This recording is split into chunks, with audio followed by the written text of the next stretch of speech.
TRE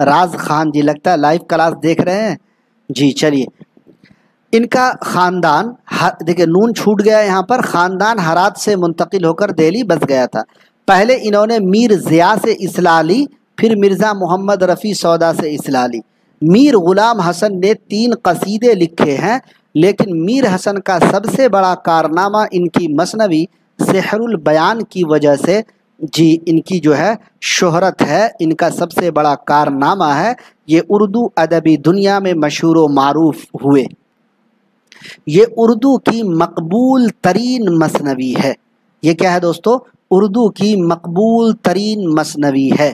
شمالی ہند میں اردو شاعری کا یہ دور غیر معمولی ترقی کا دور ہے، جس کا نقطۂ آغاز مرزا مظہر جانے جانا تھے تو نقطۂ عروج میر اور سودا تھے. اسی لیے آپ نے دیکھا کہ میر اور سودا یعنی میر تقی میر اور سودا کے آپ نے دیکھے بہت زیادہ تصنیفات اور بہت زیادہ پوائنٹ آپ نے دیکھے ہیں میر و مرزا کے عہد سے.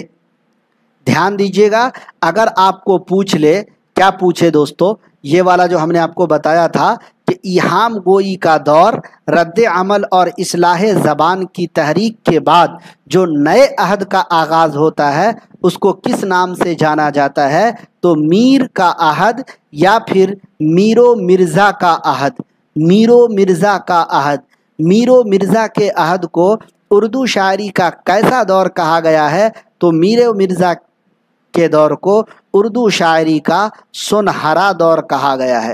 جی سنہرا دور کہا گیا ہے. آگے بڑھتے ہیں. اب دیکھیں کچھ اور. ایک نئی شعری روایت کا آغاز ہوتا ہے. یہاں نذیر اکبر آبادی کا نام آپ کو دکھائی پڑتا ہے. اگر آپ دیکھیں گے یہاں پر ہم آپ کے لیے نکال کر رکھے ہیں، اگر آپ دیکھیں گے ساتھیوں تو یہ جو دکھ رہا ہے آپ کو میر کا عہد ہے نا، اس میں ہم نے جعفر علی حضرت میر حسن تک پڑھا. ایک نئی شعری روایت کا آغاز ہوتا ہے، نذیر اکبر آبادی کا نام آپ کو ملتا ہے. تو کیا ہے؟ ان کا اصل نام تھا شیخ ولی محمد. یہ تھا ہے، ٹائپنگ مسٹیک ہو گیا تھا. تخلص تھا نذیر. پیدائش 1735 دہلی، وفات 1830 میں. احمد شاہ ابدالی کے حملے کے بعد اپنی والدہ کے ساتھ اکبر آباد یعنی آگرہ چلے گئے تھے. پیدا تو دہلی میں ہوئے، لیکن جب احمد شاہ ابدالی نے حملہ کیا دہلی پر تو انہوں نے اپنی والدہ کے ساتھ اکبر آباد آگرہ چلے گئے. نذیر اکبر آبادی کو شہرت نظم نگار کی حیثیت سے ملی. کس وجہ سے ملی؟ نظم نگار کی حیثیت سے ملی. نذیر اکبر آبادی کے یہاں میلوں ٹھیلوں موسموں تہواروں اور مذہبی شخصیات کے علاوہ بھوک اور مفلسی جیسے موضوعات پر بھی خاص تعداد میں نظمیں ملتی ہیں. تو مجھے لگتا ہے بی پی ایس سی نے پوچھا تھا کہ کن کے یہاں میلوں ٹھیلوں موسموں اور تہواروں پر نظمیں ملتی ہیں. یہ بی پی ایس سی کا سوال پوچھا گیا ہے. لیکن کئی جگہ ہمیں یہ بھی سوال ملا ہے کہ بھوک اور مفلسی پر کس نے نظمیں کہی ہیں؟ تو یہ نذیر اکبر آبادی نے کہی ہے. تو یہ والا پوائنٹ آپ کا ہو جائے گا وی وی آئی پی پوائنٹ. اس کو بھی نوٹ ڈاؤن کریں گے اور پریکٹس کریں گے. ان کی مشہور نظمیں ہیں کچھ، جیسے روٹی نامہ، آدمی نامہ، بنجارہ نامہ. یہ سب بے حد مقبول نظمیں ہیں. اب آپ کو بات کرتے ہیں میر کے عہد کی نثر کی بات. اوپر تو گزری ہے شعر و شاعری کی بات، اب بات کرتے ہیں میر کے عہد کی نثر کی بات. شاعری کی طرح اردو نثر بھی شمالی ہند میں قدر تاخیر سے وجود میں آئی. شمالی ہند کے بارے میں کل ہی بتایا تھا، کل کے کلاس میں یا پرسوں کے کلاس میں بتایا تھا کہ شمالی ہند جیسے آئے تو دہلی پلس لکھنؤ دماغ میں رکھیے گا، ہے نا. تو ابھی چونکہ آج ہم لوگ میر کا عہد پڑھ رہے ہیں، میر کے عہد سے اکثر و بیشتر شعراء کا تعلق دہلی سے ہے، تو دہلی بھی شمالی ہند میں شمار ہوتا ہے. تو شاعری کی طرح اردو نثر بھی شمالی ہند میں قدر تاخیر سے وجود میں آئی. تعلیم یافتہ لوگ اپنے اہم تحریری کاموں کے لیے فارسی زبان کو ترجیح دیتے تھے، مگر صوفیوں کے بعض اقوال اور فقروں سے اندازہ ہوتا ہے کہ روزمرہ کے کاروبار میں کسی حد تک اردو نثر کو بھی دخل تھا، یعنی لوگ اردو نثر کا بھی استعمال کرتے تھے. سمجھ میں آ رہا نا آپ لوگوں کو؟ اردو روزمرہ نے شمالی ہند کے بعض اہل قلم کو اس طرف راغب کیا اس طرف مائل کیا کہ وہ رائج الوقت اردو فقروں کو اپنی تحریروں میں استعمال کرے۔ سید برکت اللہ عشق بلگرامی نے صوفیانہ خیالات کے اظہار کے لیے بہت سے اردو الفاظ و محاورات جیسے عوارف ہندی میں استعمال کیے ہیں۔ کس میں استعمال کیے ہیں؟ عوارف ہندی میں استعمال کیے ہیں اردو نثر کے لیے۔ اور دیکھیے شمالی ہند کی بات ہو رہی ہے کہ شمالی ہند میں سید برکت اللہ عشق بلگرامی نے صوفیانہ خیالات کے اظہار کے لیے بہت سے اردو الفاظ و محاورات عوارف ہندی میں استعمال کیے۔ مرزا جان تپش نے دہلی دربار میں استعمال کی جانے والی متعدد اصطلاحات کا ایک ضخیم مجموعہ شمس البیان فی مصطلحات الہندوستان کے نام سے مرتب کیا اردو زبان میں۔ شمالی ہند کی نثری کاوشوں نے اردو نثر کے تشکیلی عمل کو تیز کر دیا۔ اسی ذیل میں سید فضلی کی کربل کتھا 1732 یا 33 میں جو شائع ہوا اس کا نام لیا جا سکتا ہے، جو فارسی تصنیف روضۃ الشہداء کا اختصار سے کیا گیا اردو ترجمہ ہے۔ اسی عہد میں معین الدین حسین علی نے تصوف میں ایک فارسی تصنیف کا ترجمہ جامع جہاں نما جو 1760 یا 61 کے نام 60 یا 61 میں شائع ہوا تھا، اس نام سے انہوں نے معین الدین حسین علی نے کیا ہے۔ جس کے بعد شاہ مراد اللہ انصاری سنبھلی نے خدائی نعمت 1771 میں لکھی۔ یہ قرآن کریم کے آخری پارے کی تفسیر ہے جو تفسیر مرادیہ کے نام سے بھی کئی بار شائع ہو چکی ہے، اور یہ خدائی نعمت کے نام سے جو تفسیر کی ہے کرنے والے ہیں شاہ مراد اللہ انصاری سنبھلی۔ شاہ ولی اللہ کے فرزند شاہ رفیع الدین نے اردو میں مکمل قرآن کا لفظی ترجمہ کیا تھا۔ اس کے بعد ان کے چھوٹے بھائی شاہ عبد القادر نے 1790 یا 91 میں موضح قرآن کے نام سے سلیس و با محاورہ زبان میں ترجمہ فرمایا اور تفسیری حواشی بھی تحریر کی، یعنی ترجمہ کے ساتھ ساتھ حاشیہ بھی لگایا۔ اب دیکھیے قرآن کریم کا لفظی ترجمہ کون کیا؟ تو لفظی ترجمہ کیا شاہ ولی اللہ کے فرزند ہیں، نام ہے شاہ رفیع الدین، لیکن سلیس و با محاورہ ترجمہ جو کیا موضح قرآن کے نام سے شاہ رفیع الدین کے چھوٹے بھائی تھے، نام تھا شاہ عبد القادر۔ نام یاد رکھیے گا، بظاہر تو لگے گا کہ یہ پوائنٹ اچھا نہیں ہے، لیکن اگر پوچھ لیا جائے تو پھر وہاں لگے گا کاش یاد کر لیے ہوتے۔ اسی عہد میں ہندو مذہب کی بھی بہت سی کتابیں اردو نثر میں ترجمہ کی گئیں۔ شمال میں اس کی قدیم مثال عیسوی خان کی جو داستان ہے قصہ مہر افروز و دلبر، میر محمد حسین عطا خاں تحسین کی داستان نو طرز مرصع، مہر چندر کھتری کی داستان نو آئین ہندی، شاہ عالم ثانی کی داستان عجائب القصص کا جو ترجمہ کیا گیا، اسی کی قدیم مثالیں ہیں یہ ساری کی ساری۔ تو دوستو یہ تھا میر و مرزا کے عہد سے متعلق مواد، جس کو میں نے آپ کے سامنے آپ کی خدمت میں پیش کیا۔ امید کہ آپ سب کو آج کا کلاس پسند آیا ہوگا۔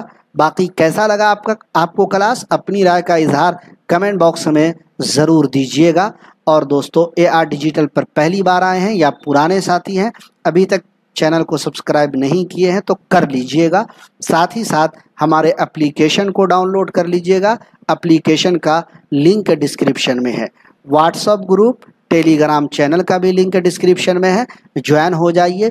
پھر سے آپ سے گزارش کروں گا کہ دوستو TRE 4 کے لیے آپ اس کو لے لیجئے، بہترین تیاری کیجئے، انشاءاللہ العزیز کامیابی آپ کا مقدر ہوگی۔ آپ کو بہت ساری چیزیں اس میں ملیں گی جیسا کہ میں نے بتایا ہے۔ جو لوگ بہت سارے لوگ بعد میں جڑے ہیں، آپ کو بتانا چاہوں گا کہ آج ہی جڑ جائیے AR ڈیجیٹل کے ساتھ۔ اردو ادب، اردو قواعد دونوں کا آپ کو PDF مل جائے گا۔ اگر آپ کلاس نہیں دیکھ پائے ہیں تو ریکارڈڈ کلاس مل جائے گا۔ BPSC کے نصاب کے مطابق SCRT NCRT کی تیاری ہوگی۔ ہر کلاس کا پہلے تھیوری پھر معروضی سوال، جی تھیوری معروضی سوالات کا PDF، ہر PDF کا زیرکس آپ نکال پائیں گے، اور ہر کلاس کا انلمیٹیڈ ٹیسٹ بھی ہوگا۔ آخر میں آپ سب کو ماسٹر نوٹ بھی دیا جائے گا۔ اس نمبر پہ آپ رابطہ کر سکتے ہیں 748 72 348 پر بھی۔ بہت بہت شکریہ آپ سب کا AR ڈیجیٹل پر جڑنے کی۔ انشاءاللہ جلد ملیں گے کسی اور کلاس کے ساتھ۔ اپنا خیال رکھیے گا، تیاری جاری رکھیے گا، انشاءاللہ کامیابی آپ سب کا قدم چومے گی، کامیابی آپ سب کا مقدر ہوگی۔ شرط ہے کہ محنت کیجئے، خون پسینہ ایک کیجئے، انشاءاللہ کامیابی آپ سب کا مقدر ہوگی۔